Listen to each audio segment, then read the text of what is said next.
Bismillahirrahmanirrahim. Assalamualaikum warahmatullahi wabarakatuh.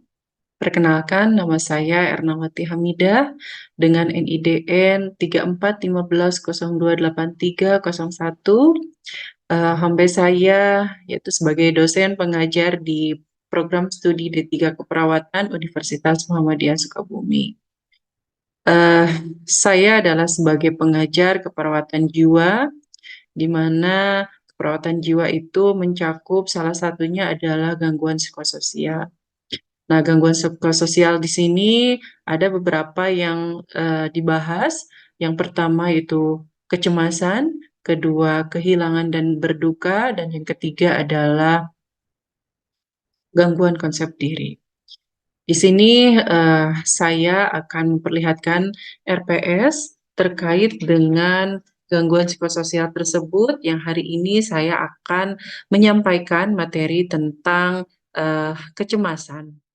Di sini sudah terlihat bahwa RPS untuk keperawatan jiwa ini terdapat 3 SKS bobotnya, 2 teori dan 1 praktik. Di sini untuk keperawatan jiwa yang kecemasan sudah terintegrasi dengan penelitian yang saya lakukan. Di sini sudah ada link untuk keterkaitan dengan penelitiannya. Di sini tentang kecemasannya. Berikut kita simak video pembelajaran saya di kelas terkait dengan materi kecemasan.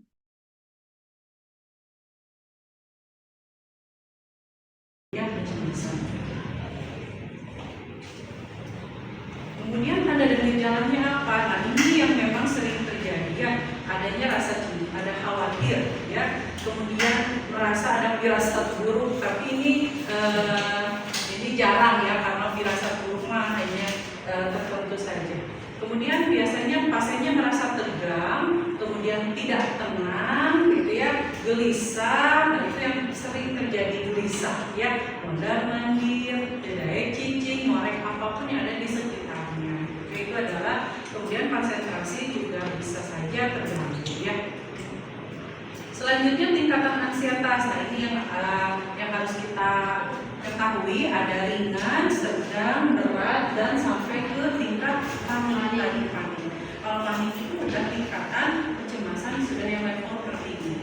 Nah, itu tapi untuk yang yang sehat gitu ya, kita hanya cukup biasanya sampai sedang ya, tidak sampai berat.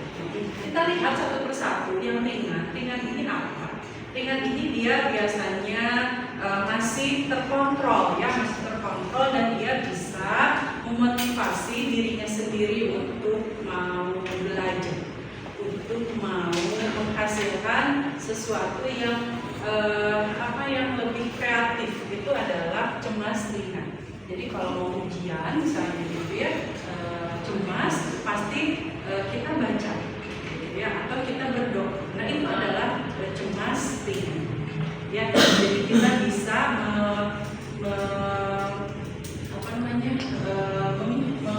mengalihkan gitu ya, bisa mengalihkan ke hal-hal yang lebih positif. Itu adalah cemas ringan ya. Nah, biasanya ini memang terjadi pada kehidupan kita sehari-hari ya.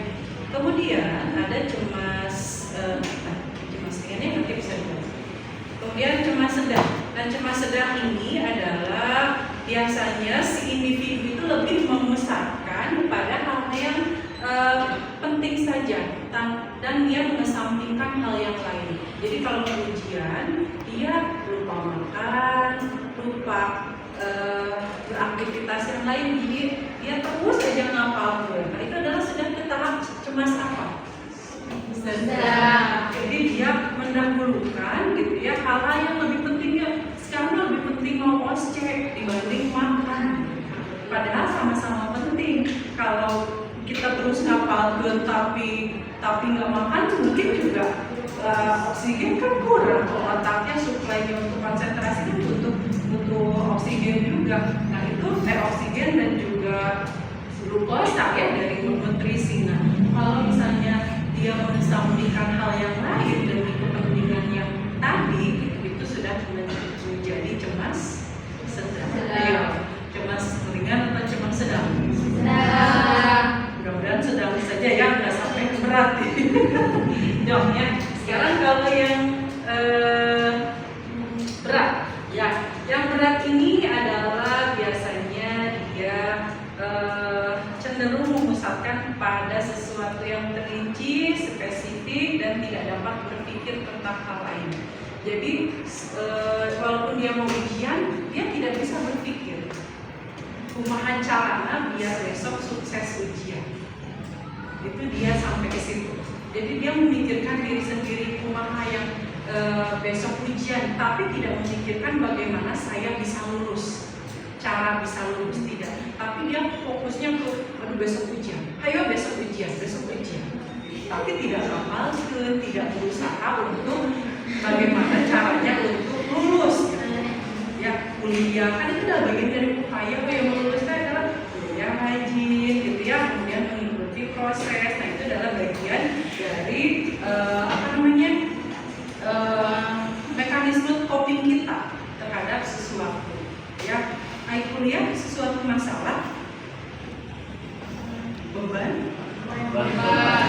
Ya, tapi beban itu menjadikan mekanisme copingnya kita itu seperti apa? Apakah akan menjadi proyeksi menyalahkan anak ayah orang tua? Kan tidak bisa, itu proyeksi, tidak boleh begitu. Tapi atau mau regresi kembali ke anak-anak, mabal, gitu ya, atau misalnya apa, atau nggak mau kuliah, itu adalah proyeksi.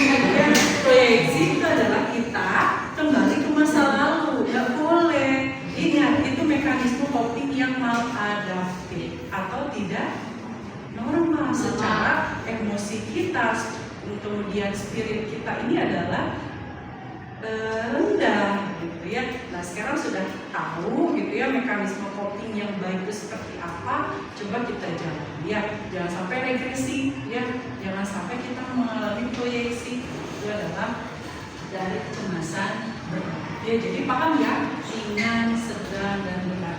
Ya, bedanya seperti apa. Sekarang yang panik. Yang panik, kalau yang panik ini biasanya sampai mengalami gangguan fisik, nafas berat, ya, gemetar, sampai pingsan, sampai tidak sadar diri. Itu adalah panik. Ya. Pernah ibu ketika mau operasi yang anak ketiga, gitu ya, karena memang pernah mengalami 1, 2 itu operasi sesar.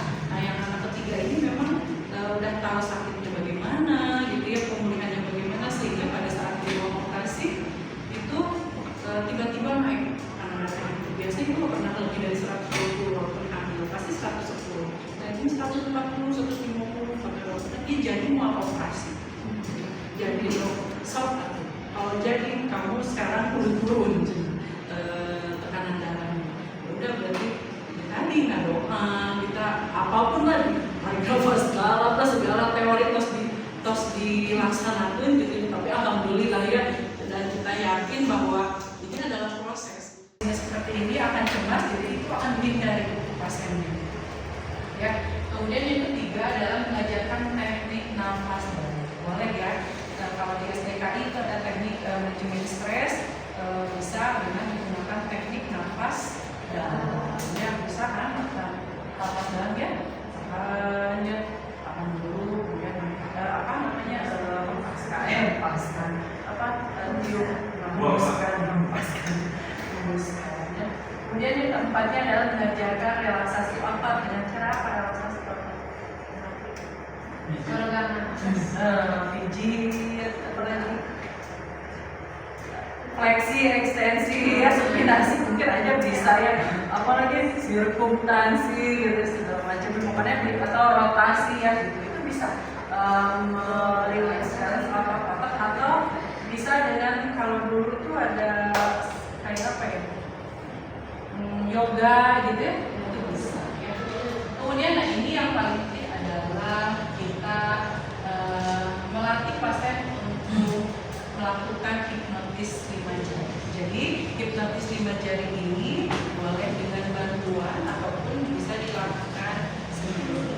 Ya, jadi ajarkan pasiennya untuk melakukan hipnotis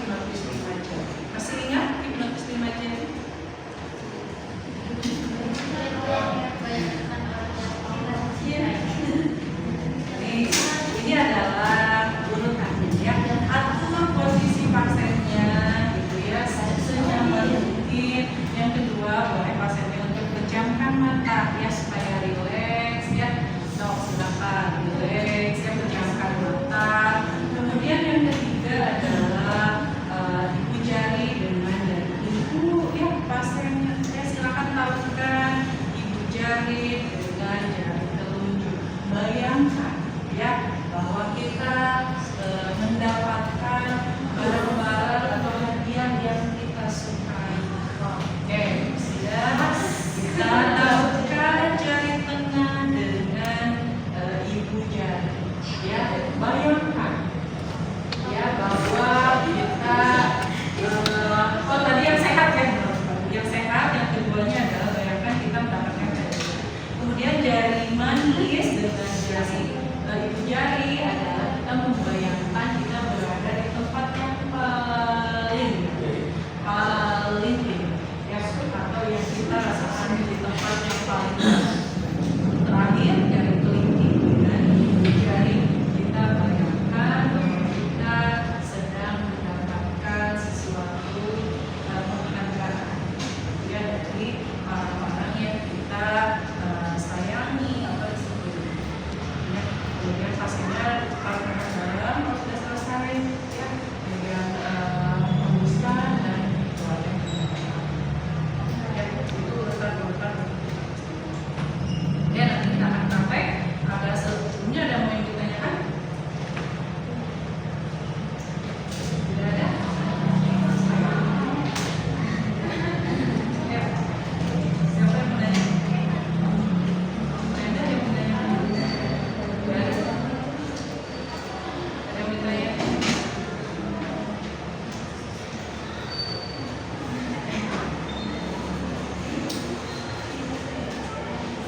Ya.